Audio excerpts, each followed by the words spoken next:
어제 하루 동안 평안하셨습니까? 오늘 8월 26일 목요일 새벽 기도의 시간입니다. 오늘 본문의 말씀은 예레미야 32장 1절에서 15절까지 말씀인데 제가 봉독해 드리겠습니다. 유다의 시드기야 왕 10째 해 곧 너부갓네살 18째 해에 여호와의 말씀이 예레미야에게 임하니라. 그때에 바벨론 군대는 예루살렘을 에워싸고 선지자 예레미야는 유다의 왕의 궁중에 있는 시위대 뜰에 갇혔으니 이는 그가 예언하기를 여호와의 말씀에 보라 내가 이 성을 바벨론 왕의 손에 넘기리니 그가 차지할 것이며 유다 왕 시드기야는 갈대아인의 손에서 벗어나지 못하고 반드시 바벨론 왕의 손에 넘겨진 바 되리니 입이 입을 대하여 말하고 눈이 서로 볼 것이며 그가 시드기야를 바벨론으로 끌어가리니 시드기야는 내가 돌볼 때까지 거기에 있으리라. 여호와께서 이와 같이 말씀하시니라. 너희가 갈대아인과 싸울지라도 승리하지 못하리라 하셨다 하였더니 유다 왕 시드기야가 이르되 네가 어찌하여 이같이 예언하느냐 하고 그를 가두었음이었더라.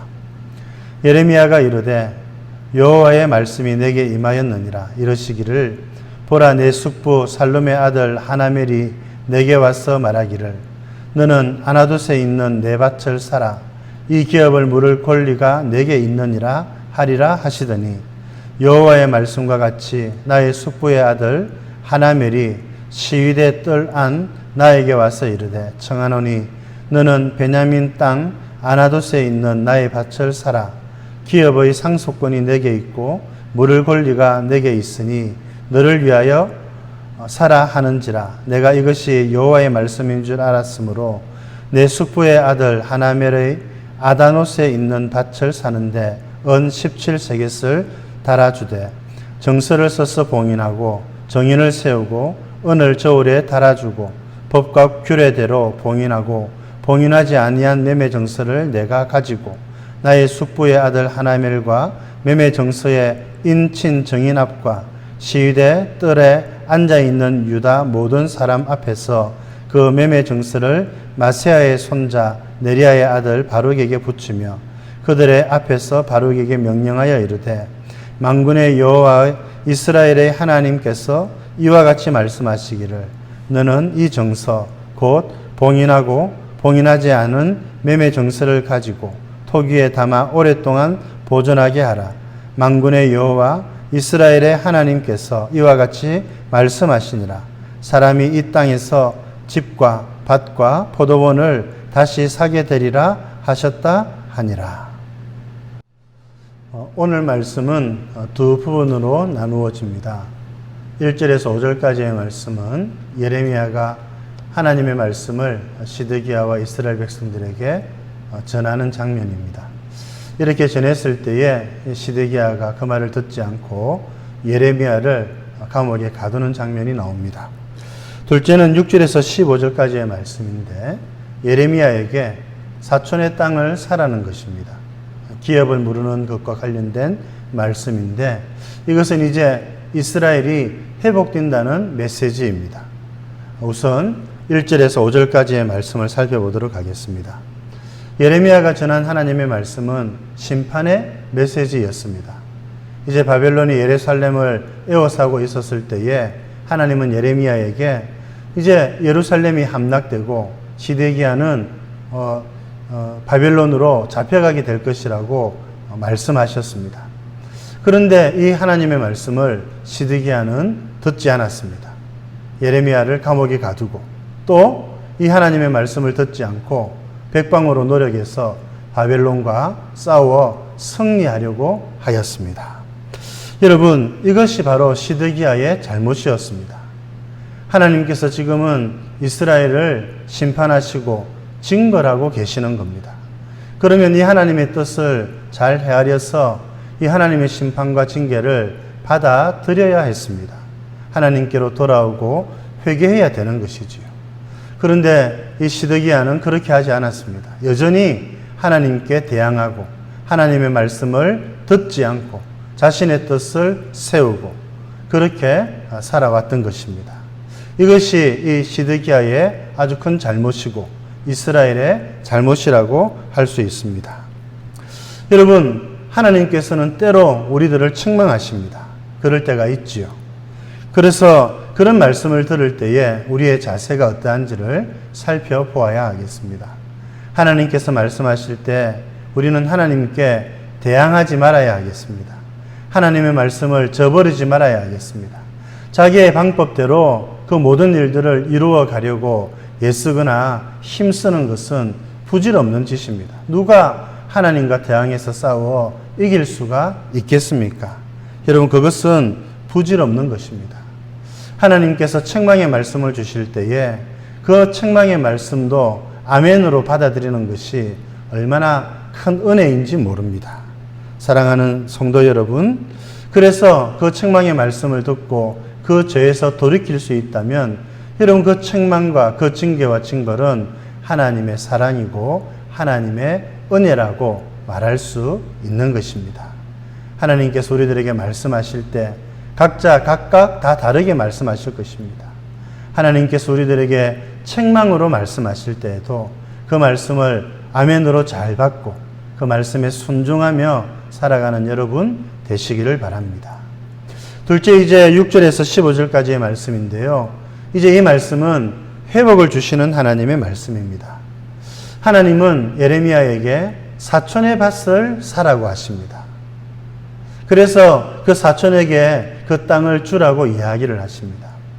여러분, 지금 이제 이스라엘은 망합니다. 망하는 나라의 땅을 사는 것은 부질없습니다. 여러분, 그렇지 않습니까? 그런데 하나님께서 이와 같이 하시는 이유는 무엇입니까? 이제 이 망하게 된 나라의 땅이 회복될 것이라고 하는 메시지를 주고 계시는 것입니다. 참 안타까운 현실이지요. 지금 나라가 망합니다. 그런데 하나님께서는 언제가 될지는 모르지만 하나님이 분명히 잃어버리는 이 허무하게 망해버린 하나님의 기업들을 새롭게 회복시켜 주시겠다고 약속해 주시는 것입니다. 여러분, 이것이 하나님께서 이스라엘을 징계하시고 징벌하시는 이유입니다. 하나님의 징계와 징벌이 끝이 아니라고 하는 것을 다시 볼 수가 있는 것입니다. 하나님께서 왜 징벌하시고 징계하십니까? 더럽혀졌던 그 기업, 잃어버렸던 그 기업을 다시 회복시켜 주시기 위해서 하나님께서 그렇게 하시는 것입니다. 그러므로 이 징계는 하나님의 사랑이고 이 징계를 통해서 하나님의 뜻이 이루어지게 되어 있는 것입니다. 여러분, 하나님은 우리들에게 기업을 주셨습니다. 그리고 이 기업을 풍성히 누리며 살아갈 수 있도록 하셨습니다. 그런데 그렇게 살아가지 못할 때 하나님은 정말 안타까워하십니다. 그래서 이 기업을 풍성히 누리며 살아갈 수 있도록 우리에게 은혜를 베풀어 주시는데 그 한 방편이 바로 징계이며 징벌이 된다는 것입니다. 그러면 여러분, 우리가 질문해 보아야 합니다. 우리가 하나님의 말씀, 하나님께서 우리들에게 주시는 이 기업을 얼마나 풍성히 누리며 살아가고 있는가? 바울은 그렇게 기도하지요. 하나님께서 우리들에게 주신 이 기업이 얼마나 영광스러운 것인지 너희들이 좀 알았으면 좋겠다. 여러분, 하나님께서 우리들에게 주신 이 기업의 풍성함을 우리가 깨닫고 이 하나님의 기업을 누리며 살아가는 것이 은혜입니다. 그렇게 되기를 주님의 이름으로 축복드립니다. 하나님께서 주신 이 기업을 누리며 살아가는 것이 얼마나 큰 복인가. 바울이 기도했던 것처럼 우리도 기도해야 되겠습니다.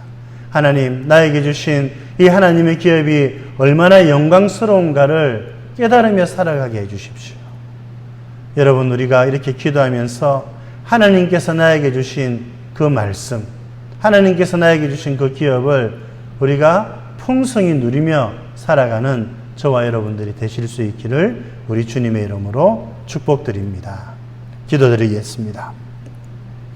하나님 아버지, 오늘 이 아침에도 저희들에게 말씀해 주셔서 감사드립니다.